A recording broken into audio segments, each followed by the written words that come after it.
Hello, my name is Nolan Mara, and today we'll be talking about the folklore of drinking games amongst college students.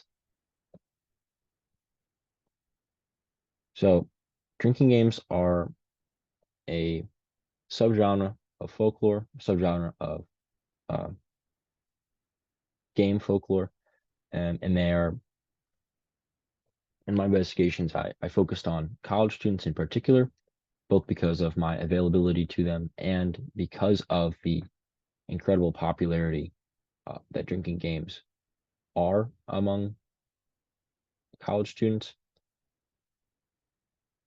They're popular among college students because obviously they have a lot of time to play drinking games. Um, they are often just being introduced to drinking games or introduced to drinking at this time, and drinking games are a way of making drinking fun. Drinking games are folklore because they are spread by word of mouth. And because they're spread by word of mouth, they're not spread by an institution or a specific set of rules from a book or website. Um, there are wide variations that occur, lots of house rules that are created, um, and um, the more popular games that have been around for a lot longer are have you know lots of variations and lots of layers of rules that are added to them and are different depending on who you ask. So, um, and then drinking games are also folklore. Um, and the type of drinking game I'll be focusing on is not the prepackaged game that you might, buy from the store that is, calls itself a drinking game. I'm talking about the folk drinking game because these are created with very basic materials, basic supplies, such as a deck of cards or um, simply a cup, um, or like red solo cups are a huge, um, oftentimes a common piece of equipment in drinking games, um, or a table and some ping pong balls. These are um, basic things anyone can buy at the store for cheap, and nobody needs to buy basic like um, specific equipment for these drinking games, and they can be adapted oftentimes to play different drinking games with the same equipment. So yes, and then so in my investigation, I interviewed 12 university students about the types of games they've seen, um,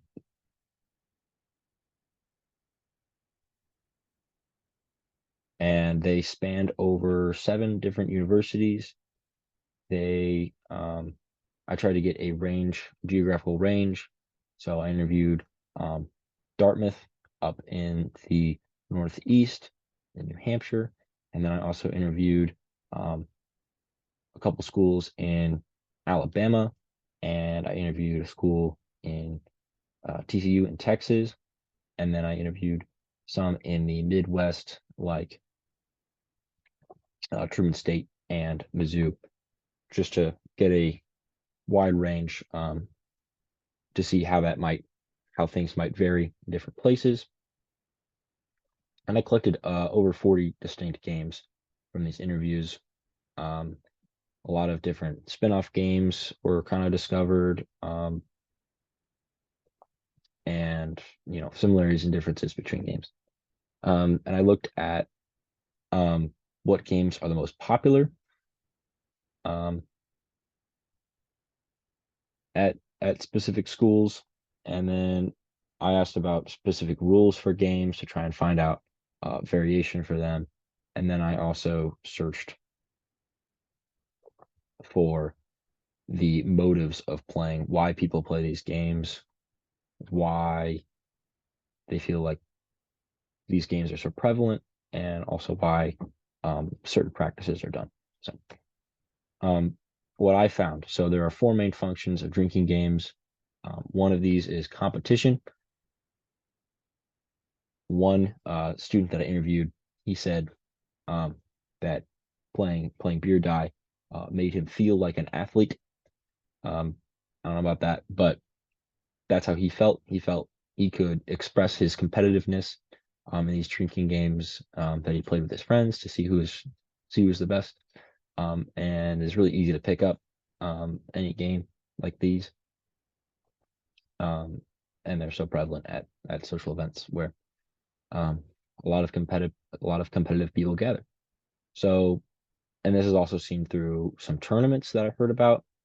Like up at Dartmouth, they have what is called the Masters tournament every year, where basically all of the seniors come together and um, play a huge beer pong tournament, and the winner gets to decide a rule that is enacted the next year that everyone has to abide by when they play.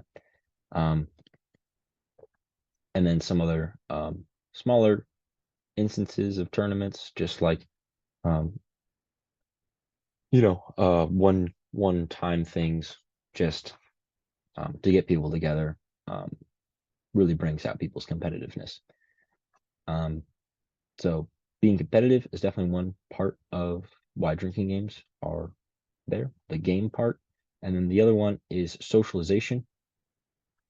Drinking games create a central focus that people can focus on in social gatherings where it might be awkward if they don't know people or don't have really things to talk about. It gives people something that they can think about and talk about that doesn't necessitate talking about, more private things. And one student said, drinking games were useful to him because it made it easier to meet people because you could, ask them to be your partner and then they would, come and play with you. And then it gives you instantly something to talk about and kind of break the ice. Um, Socialization and competition can change based on the context that the game is played in.